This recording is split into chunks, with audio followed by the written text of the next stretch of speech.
বাংলা ছবির জনপ্রিয় পরিচালক অনীক দত্ত আর নেই। আচমকাই সব শেষ হয়ে গেল। খবর পাওয়া গিয়েছিল বুধবার হিন্দুস্থান পার্কের বাড়ির ছাদ থেকে আচমকা পড়ে যান তিনি। মারাত্মকভাবে আহত হন। তাঁর বাড়ির নিচে চাপ চাপ রক্ত পড়ে রয়েছে। পরিচালককে সঙ্গে সঙ্গে উদ্ধার করে ঢাকুরিয়ার মণিপাল হাসপাতালে ভর্তি করা হয়েছিল। ঘটনাস্থলে পৌঁছায় পুলিশও। বাড়ির ছাদ থেকে তিনি পড়ে গিয়েছিলেন নাকি আত্মহত্যা তা এখনই জানা যায়নি।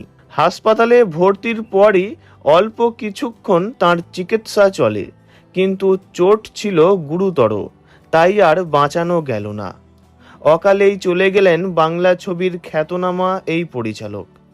জানা গিয়েছে বহুদিন ধরে শ্বাসকষ্টজনিত অসুখেও ভুগছিলেন তিনি।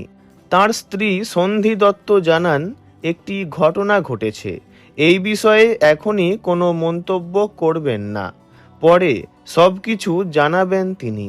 প্রসঙ্গত, দীর্ঘ 1 দশক ধরে বাংলা ছবির জগৎকে ভূতের ভবিষ্যৎ, আশ্চর্য প্রদীপ, মেঘনাদ বধ রহস্য, ভবিষ্যতের ভূত, বরুণবাবুর বন্ধু, অপরাজিত এবং যত কাণ্ড কলকাতাতেই সহ একাধিক ছবি তিনি উপহার দিয়েছেন।